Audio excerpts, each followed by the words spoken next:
as you can see, the recording is now in progress. So, we're well into part 2 of our book.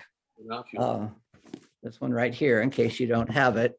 A very fun read. I know Denny Storr had mentioned something in our Sunday school class about how much he enjoyed some of the stories about the 4 women that find their way into the genealogy of Matthew's, first chapter.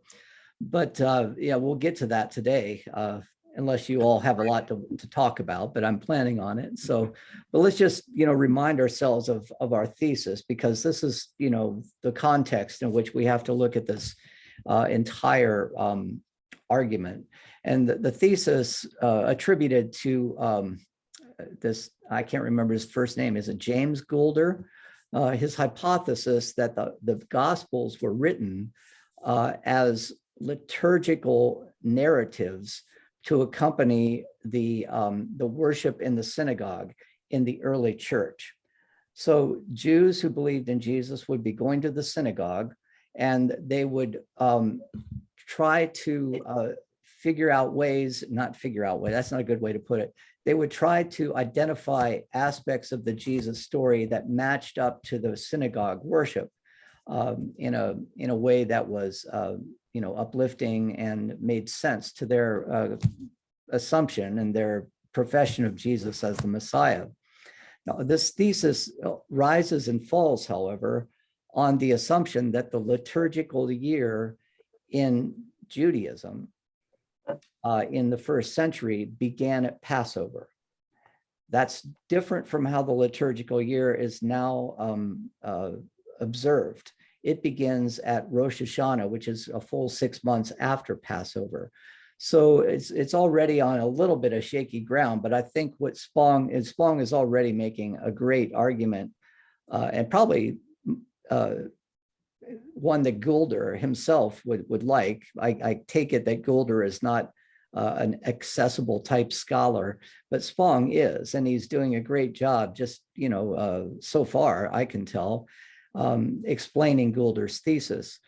The idea is that the Passover, the first 2 Sabbaths after the Passover, among those Jews who believed that Jesus was the Messiah in the synagogue, were dedicated to the story of the resurrection. But then if you remember how the Jewish calendar works, from Passover to Shavuot, the Feast of Weeks, it's called, there's a full 50 days, and there are 7 Sabbaths in that time. Since the first 2 Sabbaths are already taken up with the story of the resurrection, the story of Jesus' birth begins on the 3rd Sabbath after Passover.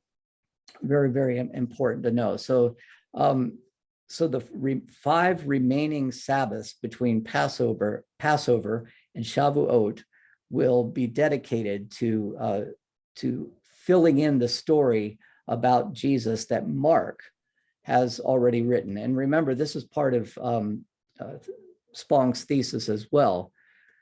Mark is the gospel that was written most likely around 70 of the Common Era.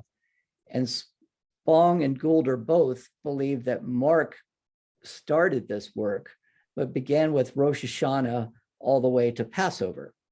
And therefore, and we're probably going to pick up on that a little bit later. But then when Matthew had Mark's book in his hand, his gospel, he looked at it, and being the good Jew that he was, he said, oh, no, we need to fill in these other Jewish feast days from Passover all the way to Rosh Hashanah. So thus he adds to Mark's gospel, and you can see it pretty clearly that there are stories about Jesus' early life that match up, according to Spong, with some of the weeks between Passover and Rosh Hashanah. So are there any questions about that so far, or comments? So, as Sharon said in her email, we're going to talk about today what Matthew is trying to say. What is he trying to affirm about Jesus to those Jews in the synagogue who believe that Jesus is the Messiah? One of the things to remember here is that even by the time that Matthew was being written in 85 of the Common Era, there were some Jews who were looking down their noses at the Jews claiming Jesus to be the Messiah. I don't want to call them Christians so much, because that's really a term that applies to the Gentile congregations that Paul was associated with. But in Jerusalem, in the area known as Palestine at the time, there were no doubt followers of Jesus claiming him to be the Messiah. And there were other Jews who were saying this guy was not a Messiah because, Messiahs don't get crucified. Messiahs are supposed to be kings like David. Messiahs are not supposed to be weak and riding, on a colt of an ass coming into, there are all kinds of arguments against Jesus as a Messiah. In fact, there were some who were starting to question Jesus, his patronage. And we can even see in Mark that remember, Mark is a gospel that's written that doesn't contain any story about the virgin birth. The virgin birth first gets introduced into the Gospels, and I should say first gets introduced into Christian literature with Matthew, probably around 85 of the Common Era. Paul knows nothing about it, doesn't seem to make any reference to it. Mark begins the narrative of Jesus' life at his baptism. Well, actually, his coming in from the desert, and he's baptized by John the Baptist. There are no birth stories. It's Matthew and Luke that introduce the birth stories. And you have to ask the question, well, why these birth stories? Why were they introduced at the time? And one possibility is that there were probably many Jews who were starting to question who this guy Jesus is. And there's an interesting passage in Mark when Jesus is in Nazareth and he is referred to, he's teaching and people are saying, isn't this the carpenter, Mary's son, the son of Mary? That just seems like a one-off to us. Like, oh yeah, sure. Yeah. Joseph and Mary. No. There's no Joseph. There's no Joseph in Mark. It's almost taken as a slight. If you are the son of a woman, remember this patriarchal society, you were identified by being the son of a man. So, like Simon Bar Jonas in Aramaic means Simon Bar, the son of Jonas, or, you will, or the Bar Kokhba revolution that took place, the Bar Kokhba rebellion. Bar meant son of, and that's how people were identified. That was their last names, as we still see today with like Nielsen and Christensen and things like that.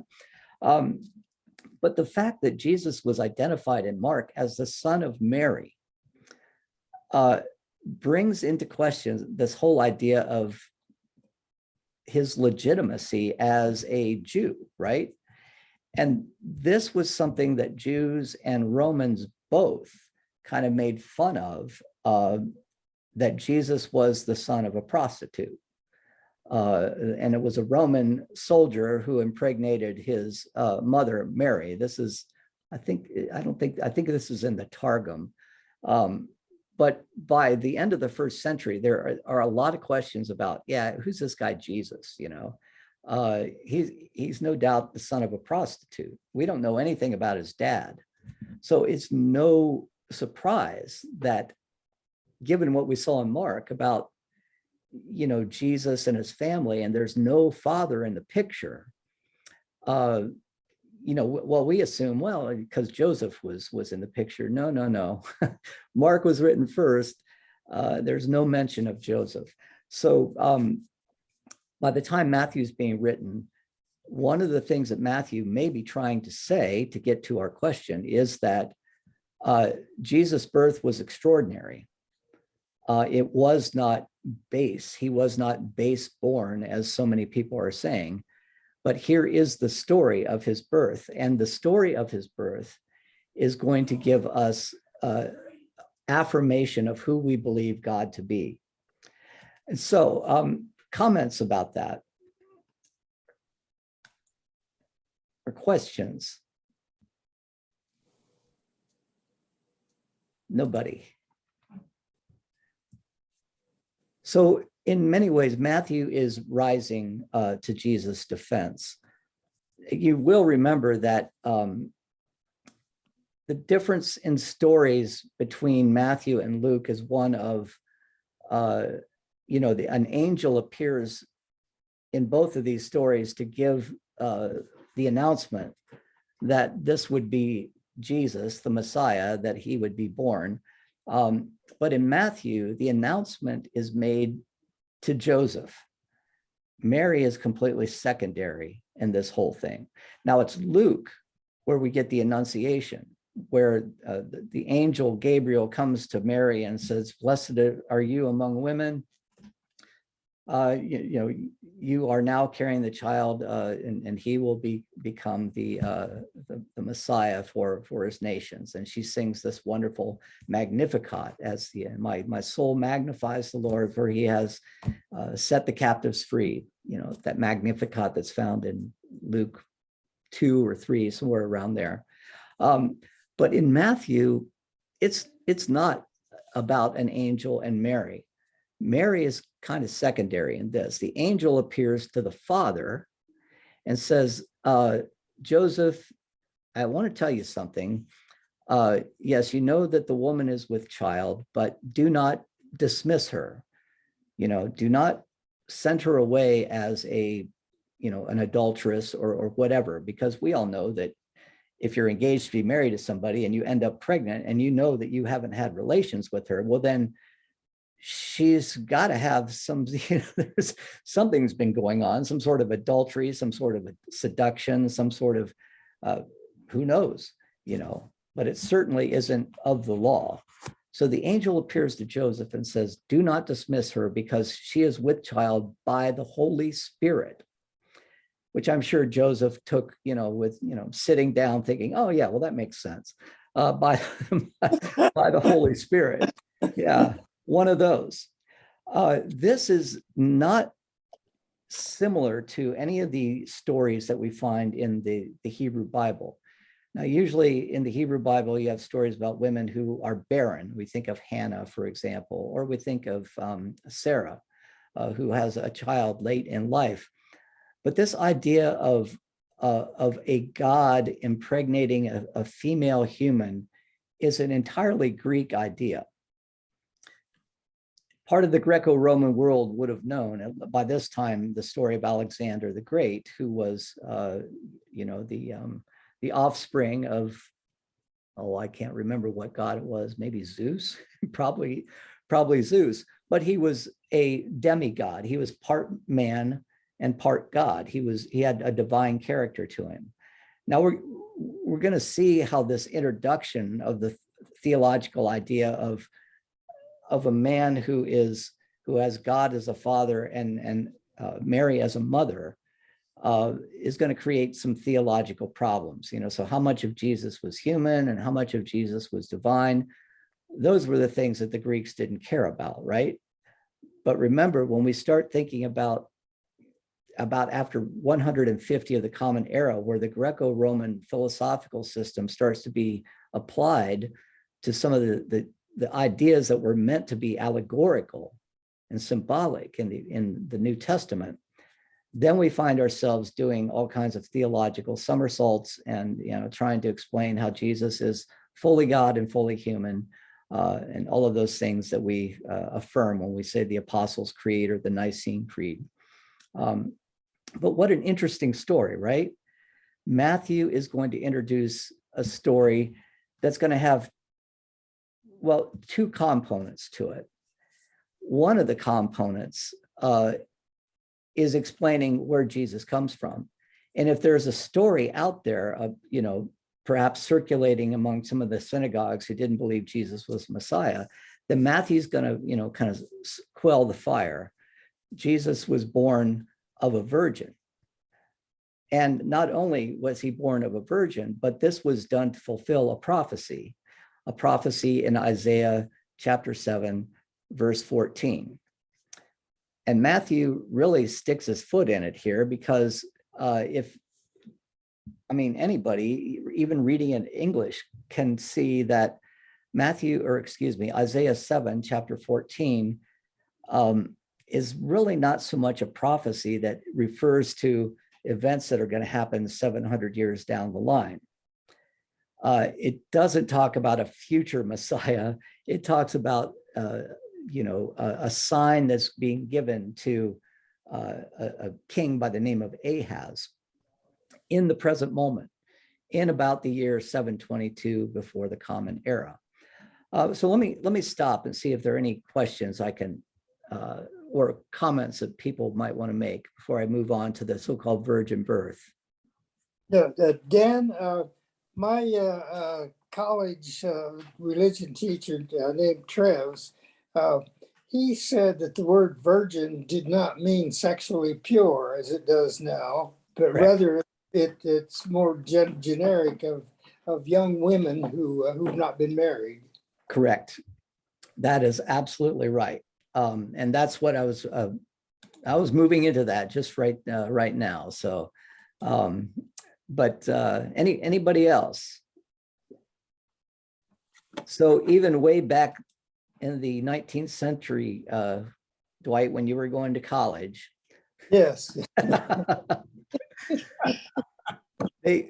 These were some of the insights that came as a result of the historical critical method, especially in the 19th century when people started, and I know you weren't going to school in the 19th century, but they started reading the Gospels and they started reading the Hebrew Bible in their original languages. And this is one of the fun things about reading the Bible in its original language, whether it's Greek or Hebrew. You get a whole sense of the worldview and what was possible and what things probably meant in a way that doesn't necessarily translate well into English. But let's look at this prophecy. Remember, Matthew is saying that Jesus being born of a virgin is fulfillment of a prophecy. And he cites Isaiah 7. Let's remind ourselves just who Isaiah was. Isaiah, well, the whole book of Isaiah, one of the major prophets, 65 chapters long. You might remember that Isaiah is written over a period of about 250 years. So it's best to say there was a school of Isaiah. The first Isaiah spoke around the time of the destruction of the kingdom of Israel in 722 before the Common Era. The second Isaiah was probably during the Babylonian captivity. And then third Isaiah was after the Jews returned from Babylon and were in Jerusalem. So that's one of the lenses that we first have to read, when we look at Isaiah. What is the historical context? Well, when we're reading Isaiah chapter 7, the historical context is very clear. There was a nation known as the Assyrians who were just, terribly, atrociously violent. And they were, on their way from the north into, the present day Syria and present day, it would be around the Galilee, northern Israel. Remember, Israel is divided up at this time in 722 in 12 tribes. 10 of those are in the north, and 2 of those are in the south, with Jerusalem at its capital. And they are separated from each other. The 10 tribes in the north break away from the 2 tribes in the south, and they pretty much carry on, not a relationship that's grievous. Well, no, that's not the right word. They allow bygones to be bygones. They're each doing their own thing with their own worship in the north and their own worship in the south. Well, the northern kingdom of Israel, as distinct from the southern kingdom of Judah, wanted to get into an alliance with the Syrian kingdom to their north against the Assyrians, right? And the kingdom of Judah in the south was asked by these two firebrands, as they're called, to join them. And so King Ahaz doesn't know what to do. And Isaiah comes to King Ahaz and says, look, God does not want you to be a part of this alliance. God asks that you, King Ahaz, have faith in his oversight of this, of these two tribes, the tribe, of this nation of Judah. And then Isaiah says something that's rather unusual. He says, and God wants you to ask for a sign. And King Ahaz, with all false humility says, oh, I could never do that. I never put God to the test. And so then Isaiah says, well, here is the sign that God is going to give you. Look at the young woman who is with child, present tense. So in their context, Isaiah was pointing to a young pregnant woman. We don't know who it is. But then he says, by the time that child is old enough to know the difference between good and evil, the two kingdoms in the north that you want you to join their alliance, they're going to be destroyed. So that's the context. Now, Matthew, 700 years later, takes this and says, oh, this is a prophecy that Jesus fulfills, and it's all about the virgin birth, which is very interesting. I want to, because in Hebrew, and this is the point that Dwight was making, the word Alma means young woman. It doesn't mean virgin who is sexually pure, anything like that. It means a young woman who is of childbearing age. And in the Hebrew, it is the present tense. Look, she's already pregnant. She's with child. And by the time the child grows up, those two nations are going to be destroyed up above. It was a very, very time-sensitive prophecy, right? But Matthew takes it as his own. And the fact that he suggests that this virgin idea has something to do with sexual purity suggests to me, at least, and Spong doesn't bring this up, that he probably was reading the Septuagint instead of the Hebrew Bible when he was learning about prophecy, or when he was trying to connect the prophecy with Jesus. Because in the Septuagint, if you know what the Septuagint is, it's the Greek translation of the Hebrew Bible. After Alexander the Great, many Jews started speaking Greek to become part of, the whole Greco-Roman world, and Greek was the lingua franca of the day in Jesus. But when the Hebrew Bible gets translated into Greek, the word Alma gets translated into a Greek word, Parthenos. And Parthenos means a sexually pure woman, a virgin, as we traditionally think of it, one who has not had sexual relations with a man. So that suggests to me that, at least Matthew, or the author of Matthew, is aware of, this Greek translation as opposed to the Hebrew translation. But, it's really beside the point, because what he wants to do is use this as a foundation for trying to give the patronage, the legitimate patronage of Jesus. But he's going to do it in a rather odd kind of way when he gets into the genealogy, and that's where I want to move to next. But I hope that wasn't too long and drawn out an explanation of this Isaiah prophecy, because frankly, it doesn't work. Any Jew would look at that and say, no, that prophecy has nothing to do with, somebody being born 700 years later. So what is Matthew trying to say? Well, the second part of his strategy here, when matched up with this, virgin birth idea, gives us a little bit of insight into what Matthew is trying to say, and to what listeners in the synagogue on the third Sabbath after Passover would be open to hearing, would be hopeful of hearing. Remember, it's this Sabbath at the beginning of, the liturgical cycle that is a creation story. Well, instead of the creation of the cosmos, now we're looking at the creation of the Messiah. Now, questions or comments about that?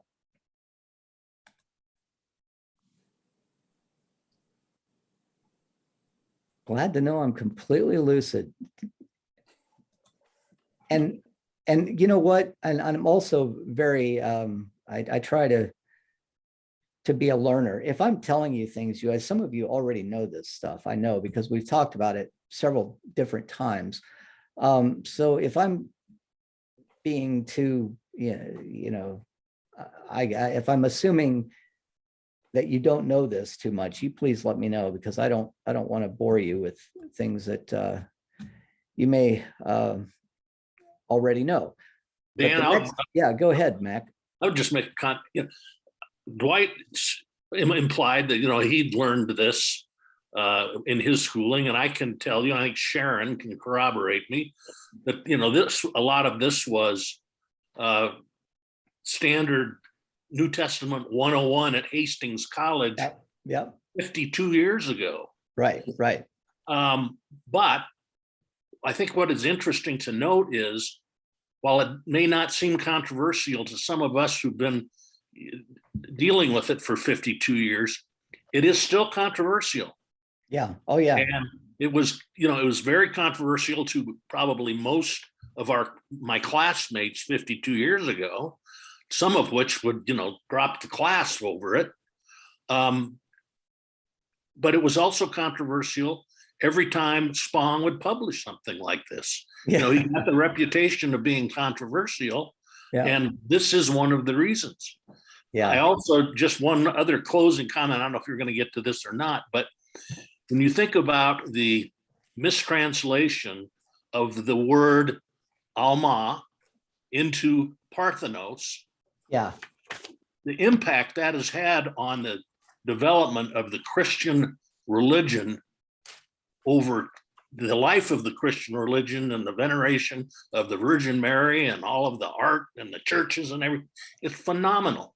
Oh, and it all basically boils down to a mistranslation and misunderstanding, because the Jewish understanding went by the boards in 150, as you say. Yeah, right, exactly. It is phenomenal, and that so much of our theology, especially Roman Catholic theology and a veneration of Mary, and not only that, but the inordinate amount of fear we have over sexuality as well, right? There's this sense that there's purity and that sex is something that is going to take us away from our relationship with God. I think of the Puritans in that respect, and the Scarlet Letter, all of those things. But what I find helpful in this, and I've taught those classes for 20 years at Hastings College, but I always have to remind myself of this context of Ahaz and Hezekiah, just to give me a sense of what the Bible was trying to say, and how people have taken it and transmogrified it, basically. Well, the next thing that Spong is going to do is he's going to add another bookend to this genealogy. And if you've read the genealogy in Matthew, I won't read the whole thing, but Matthew and Luke both begin their gospels, well, with a genealogy of sorts. Luke's isn't at the very beginning, but they certainly, now I'm starting to question myself where Luke's is. I don't think it is. No, it's like in chapter 2 of Luke, but Matthew begins his gospel with this genealogy. And so what he's trying to do, he's trying to emphasize not only the Jewish lineage of Jesus, but as Spong will point out, trying to emphasize the what we might see as, the crooked forks in the road as being part of who Jesus is and something that needs to be celebrated. And if you look at Matthew, this is the kind of thing that you will usually just glance over and say, yeah, okay, this one begat that one, and this one begat that one, and how completely laborious it is to read it. But Matthew begins with Abraham, and Abraham was the father of Isaac, and Isaac was the father of Jacob, and Jacob was the father of Judah and his brothers, and Judah the father of Perez and Zerah by Tamar, and Perez the father of Hezron, and Hezron the father of Aram, and on down the line, and Salmon the father of Boaz by Rahab, or Rahab is how it should be said. These interjections of women's names. And I'd never thought about this really that much until I read Spong, but it's absolutely right. I mean, these are the kinds of things that should stand out to you, right? Why these women's names that are coming up, and who are these women? And they're not exactly the most savory characters of the or they're not exactly the purest characters of the Hebrew Bible. So I thought we'd take a little time to remind ourselves who these characters are, as Spong does. But this genealogy is supposed to give a lineage of Jesus all the way back to Abraham, so he can be identified as a son of Abraham, a son of David, and thus having all of the qualifications, and a son of Judah. I should say Abraham, a son of Abraham, the son of Judah, a son of David, and thus having all the qualifications to be recognized as a Messiah. The Messiah was prophesied to be, in the line of David. So any thoughts about this, the genealogies, maybe ideas that you've had in the past, having to negotiate or navigate through these things? Just so you know, by contrast, Luke will begin his genealogy with Mary, and will follow it back all the way to Adam. But if you compare these two genealogies together, you will see that the names don't match up, because Luke is going to follow Jesus' lineage through Mary all the way back through Abraham, and then all the way back to Adam, which serves Luke's purposes, that Jesus is not only a son of David and a good Jew, but he's a good human being, a son of Adam. Luke was very focused on bringing Gentiles into the fold. So Tamar is mentioned in this genealogy. Rahab, as she's often referred to, is mentioned in this genealogy. Ruth, a Moabite woman, is mentioned in this genealogy. And Bathsheba is mentioned in this genealogy. So let's remind ourselves of the story of Tamar. And it's, you can read about this. I don't know if anybody did read about it and has, or if this is a new story to you, but the Genesis story, all of those stories in Genesis really give us an insight into ancient Near Eastern culture and some of the ideas that captivated people's imagination.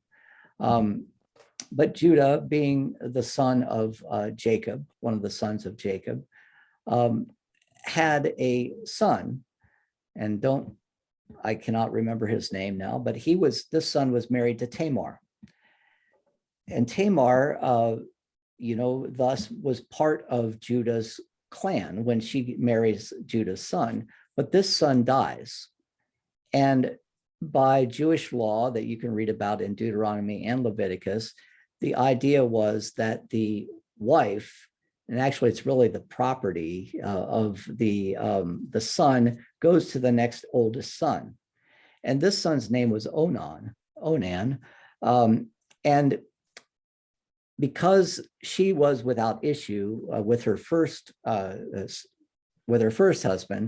it fell upon Onan to impregnate her, so that the line of Judah can continue. But Onan does not do this. He, for whatever reason, spills his seed upon the ground, which is I guess, a acceptable way of referring to coitus interruptus, and will not impregnate her. And then he unexpectedly dies. And then the only son that's left is this young boy by the name of Shelah, 5 years old. And, there's no way that he is going to, take on Tamar as a wife. So until he comes of age, Tamar is sent back to her father in shame, right? She is a woman who has been widowed now twice and does not have a child. And Judah says, it'll be fine. When Shelah comes of age, we'll come and get you. Well, that happens. Those days come and go, and it never happens. So Tamar is now twice shamed in this. So she comes up with this nice little scheme, right? Judah is going to go and shear his sheep down in the valley in the village where she lives. And so she takes off her widow's clothing, which she is required by Jewish law to wear, and dresses up as a prostitute, hanging out by the city gate. And Judah comes along and decides to avail himself of her services, and does so, and is unable to pay her, and says, I'll give you a young sheep for that, or a young lamb. And she says, oh, I don't trust you. You better give me something, that I can hold on to before that time. So he gives her a rope and a staff and a signet ring. And then the next day, true to his word, he sends, one of his servants back to give her what is owed to her, the young lamb. Servant can't find her anywhere. And way leads on to way. Judah forgets about it until a few months later, he finds out that Tamar is pregnant. This is just like a story out of Hollywood, isn't it? He finds out that Tamar is pregnant, and so he's going to go have her stoned. Well, actually burned at the stake is what she was supposed to have had happened to her. And so she shows up, ready to be burned at the stake, and she lays before Judah the rope, the staff, and the signet ring, right? And Judah now comes to realize her righteousness exceeds that of him, and he takes her into his harem, and there eventually she gives birth to this son named Perez. And it's from this line that eventually David is going to come, but not before going through Boaz and Obed, whose stories are also yet to be told. Any comments about this? Who knew there was so much sex and frivolity in the Bible? So here we have prostitution, right? Go ahead, Sharon. Dan, Yeah. Dan, it makes me wonder why someone thought that story was so important. Were they trying to solidify David's connection earlier? You mean prior to Matthew, right? Yeah. Yeah. When you read those stories, none of these, we like to think of the church fathers, or the fathers of Israel, as being these squeaky clean people, but they really weren't. My goodness. I mean, Abraham passes off his wife as his sister, so that Pharaoh can have sex with her. Jacob steals the birthright of Esau. It's hard for us to imagine in our Puritan heritage what kind of moral you could get out of this, because we want the squeaky clean, good morality to come out of it. But there's something that's very affirming about the fact that these people continue to break God's law, but God continues to shed favor upon them, or that God can use them in a way that's going to turn the evil into good, or turn the bad into to good. I don't know. That's just my thought on that. Are there any else want to take a crack at Sharon's questions? Why are they telling these stories in the ancient Near East? These were no doubt oral traditions that are still, frankly, very central to the Muslim religion. Instead of telling these stories, they tell the stories of the Quran and even some of the stories of the clans, the storytellers, or the poets, as they're referred to at these gatherings. They're very, telling of these stories is very, very central. The Go ahead. the whole Christian narrative about Jesus makes me think that it's almost parody of people's expectations from worldly power. That is to ride in on the ass instead of a war horse and things like this. Is to say you people have truly God's word backwards. Yes. You think it's power. You think it's bullying the world through martial power, and no, it's not. So that everything coming out of the Jesus story then parodies this. That he's born and not in a big classy hotel or Right. castle, but in a stable, and so that to me the New Testament story is always looking at, no, you guys got the wrong idea about what God's word is. Yeah, exactly. I think you're absolutely right about that. And that's what makes it so beautiful and compelling too, right? And this is why it's so difficult to reconcile, telling that story in the most powerful nation on the globe, on the planet, right? I'm thinking about the United States, or at least we were at one time, but this connection between, political, militaristic power and Christianity is very strong in our nation today. But what you're saying, Dwight, is they're not getting it, right? They're just not getting it. That, to look for God in a smelly manger among people who are or for all intents and purposes, refugees and will become refugees, is the last thing that you would expect. But that is where it is found, amongst the smells, amongst all of the, the sounds and sights of poverty. And I've heard from people who have spent time in third world countries, especially in Central and South America, this idea of the generosity and the hospitality of people who have nothing. Will invite you into their home and share with you what little they do have. I've experienced it once in New Mexico when we were at a Mirada during Holy Week, and these people were just dirt poor, and they wanted to feed me and David McCarthy and a bunch of college students, and this was food that they could have easily eaten for themselves. But that's where it's found, that's where this presence of God is found. And I think that's what Matthew is trying to get at here as well. It's very inspirational, very much so. Anybody else want to add to that? Well, I won't spend too much time on the rest of these stories, but the story of Tamar is probably the one that's least known. But, as the biblical narrative continues in the time after the Exodus, when Joshua is coming into the land that Moses has told his followers and the followers of God, that God has given to them.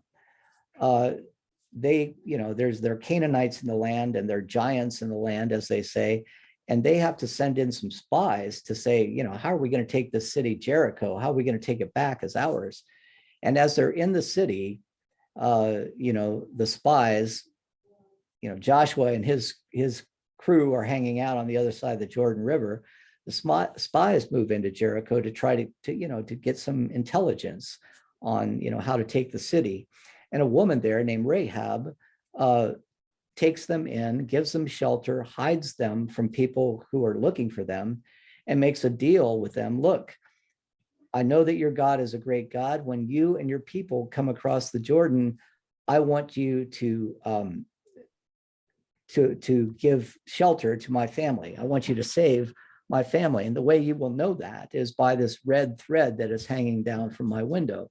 And so this happens, and Rahab is taken into the Jewish fold, the fold of the Israelites, and she marries a man named Salmon.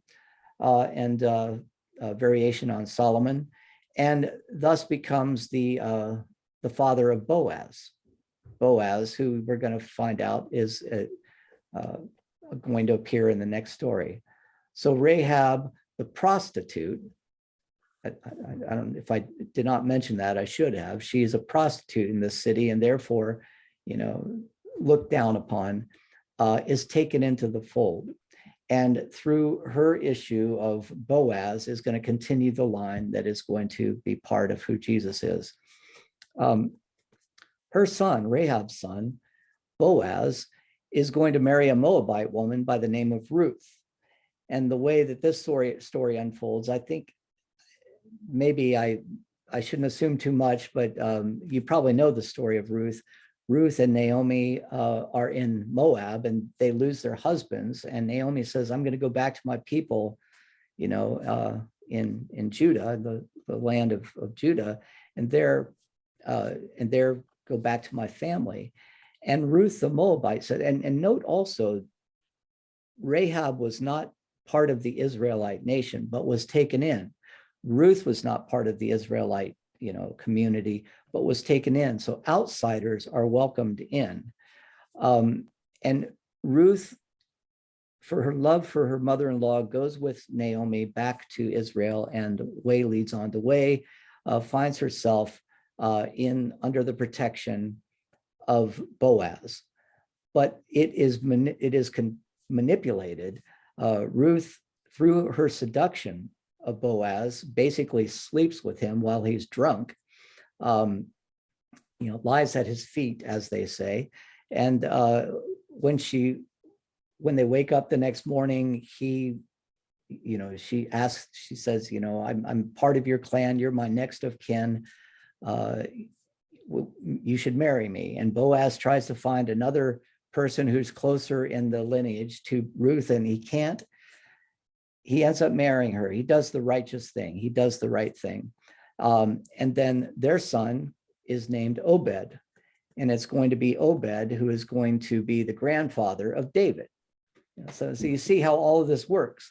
And so the story of David and Bathsheba as well. David is looking out over the palace wall, and he sees Bathsheba.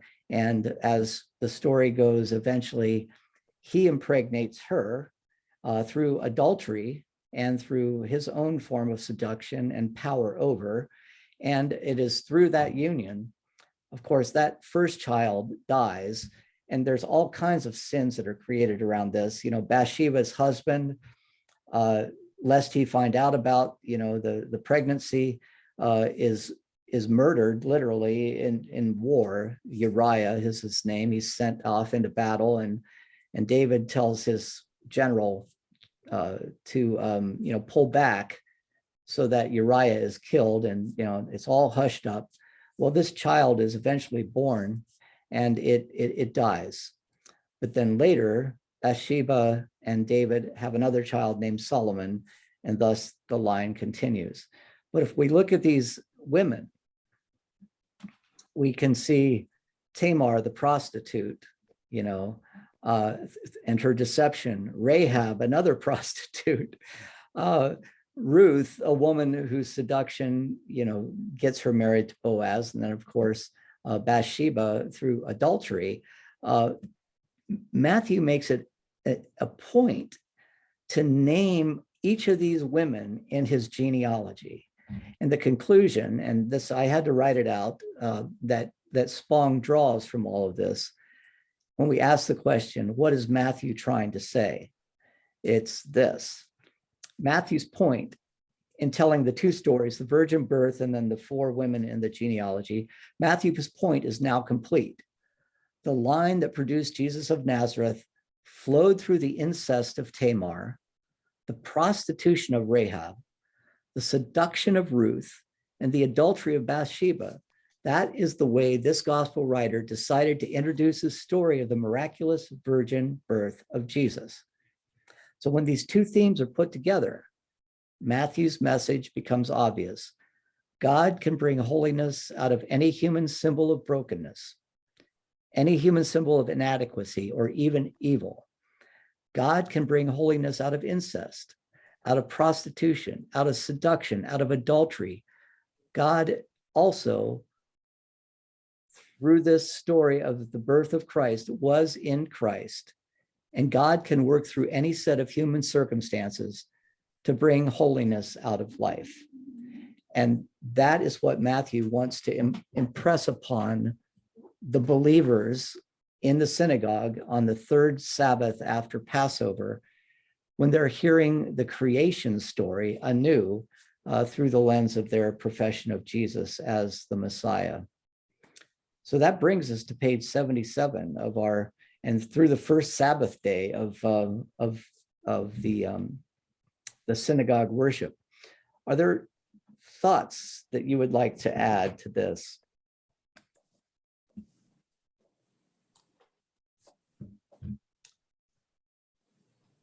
Joyce, you're our probably our biggest newcomer. Can I ask you what your thoughts are on this? Oh, you have to unmute, Joyce, sorry. I've been trying to put them into words because I'm certainly, the idea of the lineage going back to these women, just the idea that he even had to do that. Yeah, I know. Is He did it for a reason. I mean, it sticks out like a sore thumb, unbelievable. But I mean, it really is. The idea, it's not anything that I would have ever considering. It's interesting to think about how his mind must have worked. Yeah. Mac, you've had more time to process this than the rest of us. This is my first reading of this. What are your, if I may ask, what are your thoughts? Well, I think it makes sense. I think another fact is, and I don't know the details other than for sure Ruth, but it also shows that Jesus was not, that line is not a purely Jewish line, Exactly. which is, I think, really important, especially to Luke, but yeah. Matthew doesn't ignore it. I think he emphasizes it as well. Yeah, and all of these women except Tamar would have been out of, because if Uriah was a Hittite, we can assume that Bathsheba was a Hittite, Ruth was a Moabite, and these were at one time or other enemies of the Israelites. So there's something in these stories that says, we are not an exclusive people altogether, even though, the impression may be that, but welcoming the stranger within your gates, because so you were once strangers in a strange land. Boy, that's right in the preamble of the Constitution of the Israelite people. Yes. Was that readily accepted? Was it readily accepted by the Jews? Not always, no. In fact, after the Babylonian captivity, when the Jews almost lost their whole culture, one of the ways they tried to purify themselves was say, no intermarriage, we got to really distinguish ourselves from the rest of the world, And interestingly, that was when this story about Ruth and Boaz was written, almost to counteract this idea of exclusiveness of the Jewish people. Hey, now, remember the story of Ruth and Boaz. Ruth was a Moabite, and it was through her that David was born. So this was and continues to be a very, very contentious issue after the Babylonian captivity, which was the Jews returned to Jerusalem in 539. So for 2,500 years, this idea of who can be a Jew and who cannot, are they a group that welcomes people, or are they a group that tries to be exclusive and to maintain their teaching and then their lineage, the purity of their lineage? But there's certainly an evidence in the Hebrew Bible that openness to the stranger, the widow, the orphan, the marginalized of society, we can't expect that those were all Jews. If they were, then the Jews weren't being very good Jews. So taking care of the widows and the orphans, the marginalized, the stranger within your gates, that's part of the Torah. That is part of the Torah. So Mac, I think you're right on the money there. That is the underlying aspect of this story. The other thing, and I don't know if he gets into it in this book or not, but just on the whole subject of the virgin birth and all of that, many critical scholars have made the point that it just doesn't jibe with the rest of the synoptic gospels. It doesn't jibe with, Mary and the family not knowing what's going on. Right, I mean, right. They show him basically as a celebrity on the day he's born, and it doesn't, it's just dropped really in the Right, synoptics. Once we do this, then we forget about it. Right. They don't bring it up again repeatedly. It's just that story there to start it, and then we're done Right. with it. Yeah, when his family comes to him because he's beside himself in his teaching, he's acting crazy, what happened to Mary pondered all of these things in her heart, she shows up and tries to, save face a little bit. Hey, what are you doing? Why are you teaching like this? I mean, well, why would she do that if she already knew that the angel, had already announced this? So this is what you can expect, Mary. He's the Messiah. He's going to be teaching like this. It seems like, utterly new news to her when the stories in Mark, when they do this. So, yeah. And so, well, there are more revelations yet to come. And we've only gotten through the first Sabbath or the third Sabbath, I should say, after Passover. So would anybody else like to say one last thing? Again, I enjoy this so much. I miss, obviously I miss teaching in college, but it's certainly this crew is a little bit different than 18 to 20-year-olds, So thank you for A, for reading the book, which I couldn't always count on, and B, for, being conversant and curious, because that's what makes it fun. So that being the case, I'm going to stop sharing and we'll be on our way. Good seeing everybody. We'll see some of you, I guess, on Sunday. Thank you, Dan. Thank you. Bye. Thank you all. Thanks, Dan. Thanks, everybody.